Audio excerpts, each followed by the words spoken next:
السلام علیکم، خوش آمدید تجلیات قرآن یوٹیوب چینل پر۔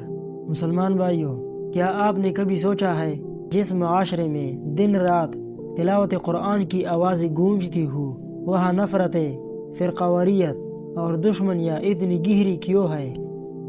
وجہ صاف ہے، ہم نے قرآن کو پڑھنا تو سیکھ لیا لیکن سمجھنا چھوڑ دیا۔ آج ہم بات کریں گے فہم قرآن ہی آپس کی محبت اور زوال دشمنی کا سبب ہے، اور کیسے فہم قرآن ہمارے دلوں سے دشمنی کے زہر کو ختم کر کے ہمیں ایک سیسا پلائی ہوئی دیوار بنا سکتا ہے۔ آئیے جانتے ہیں۔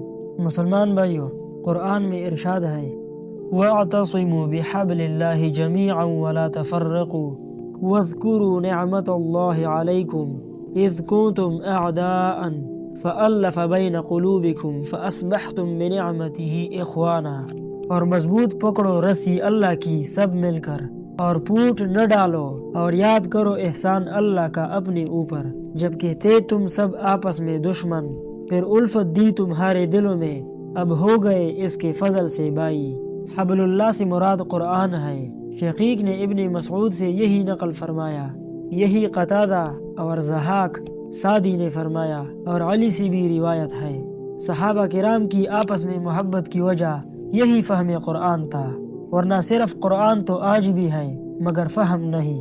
ان کی دشمنیاں اسی کی سبب ختم ہوئی تھی۔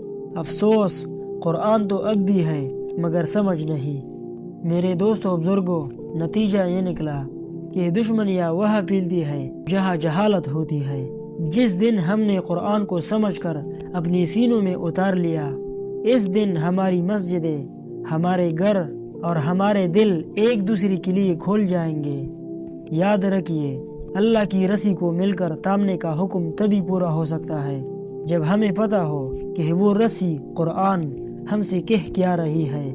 اللہ ہمیں فہم قرآن اور باہمی محبت عطا فرمائے۔ تو انشاءاللہ اگلا ٹاپک یہ ہوگا، فہم قرآن ہی نزول برکات کا سبب ہے۔ اگر آپ کو یہ پیغام اہم لگا ہو تو اسے اپنے پیاروں کے ساتھ شیئر کریں تاکہ ہم سب مل کر ایک پرامن معاشرہ تشکیل دے سکیں۔ اللہ حافظ۔